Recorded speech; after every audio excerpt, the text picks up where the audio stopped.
Men buni uzr bilan aytaman. Yoshi ulug' otalarimiz turishdi, maşalloh. Biz qo'limiz ko'ksimizda doim sizni duoyingizga xaridormiz. Yoshlarga nisbatan aytayapman. Onaga nisbatan, otaga nisbatan baraka topkur, ehtiyot bo'ling. Ahmadul Asqaloniyni rahimahullohning so'zlari bor ekan. Ota ona ko'chadan kelgan paytida farzand o'tirgan bo'lsa-yu, o'rnidan turib hurmat qilmadimi? Farzandning iqbolidagi fayzini, barakasini yeb qo'yadigan manqurtga aylangani o'sha birinchi qadam ekan. Ota ona kelgan paytida o'rnimizdan turamiz. Mana shunday turamiz. Bizni qiblagohimiz bular. Bizni emizgan, Yosin bilan emizgan, tahorat bilan emizgan, Bismillahirrohmanirrohim bilan emizgan ulug' zotlar, ularga nisbatan hatto ota-onani huzurida shu darajadaki, ota-onani huzurida farzand haqqi yo'qki deylar oldida yurishlikka. Bu beodoblikka kiradi. Bu farzandni nazardan qolishlikka sabab bo'ladi. Vaholanki qaysi farzandlarki ota-onasini huzurida oyoq uzatib bemalol o'tirsin. Bizning ustozimiz Alloh rahmat qilsin. U kishi aytgan edilar: "Men otamning huzurlarida u kishiga Alloh taolo 20 yil qaradim. Betob bo'lib, oyoq qo'llari ishlamasdan yotdilar" dedi. 20 yil. Allohga qasamki dedilar. Allohga qasamki, biror marta men otamning huzurlarida oyog'imni yozmaganman dedilar. Cho'kka tushib o'tirganman. Allohumma ba'da shu xulq, mana shu qilgan amalim seni roziliging uchun qilgan bo'lsam, Parvardigor, meni gunohlarimni kechirgin. Ey shogirdlarim, sizlar guvoh bo'linglar deb yig'laganlar.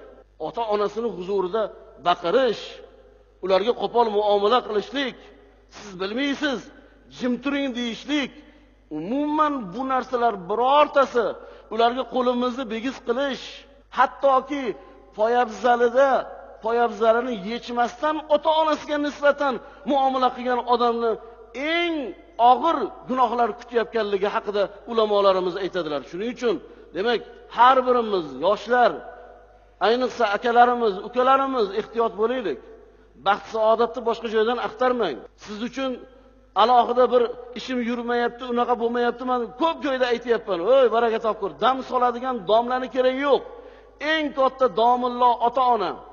U rus bo'ladimi? U yahudiy bo'ladimi? Majusiy bo'ladimi? Nasroniy bo'ladimi?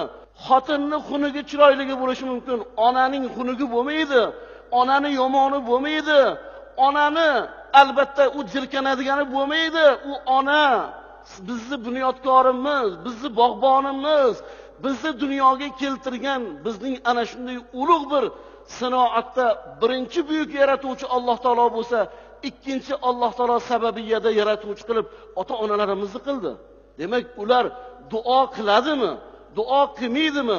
Qo'lini ko'tarib duo qiladimi? Qo'lini ko'tarmaydimi? Oy, bizni haqqimiz yo'q u yoqqa aralashishga. Biz xizmat qilamiz faqat. Xo'p bo'ladi deymiz. Qo'limiz ko'ksimizda turadi. Onajonim, vali ne'matim meni. Otajonim, meni qiblagohim, meni tabarrukim, meni Ka'batullohim. Mana shundan u yoqqa o'tishda haqqimiz yo'q. O'zimizni bir yig'ishtirib olaylik. Bir oldi orqamizga qarab olaylik. Ularga qilayotgan munosabatimizga bir e'tiborliroq bo'laylik. Biror marta onamizni olib shahrimizdagi eng go'zal bir tamaddixonaga onajonni o'zlarini xonimlarcha kiyintirib, qani ona yuring, faqat ikkovimiz deb biror marta olib borganingizni eslaysizmi?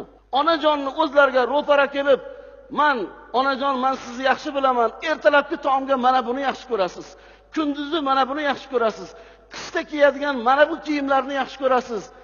Yozda esa mana mayda gullik mana bu chit ko'ylaklarni, adras atlaslarni, mana bu hozirgi yoshi ulug'larga monandonasini yaxshi ko'rasiz degan narsani qani birma-bir necha raqamgacha qo'lingiz hech bo'lmaganda mana shu 10 qo'lingizni birinchi raqamini tugata olasizmi?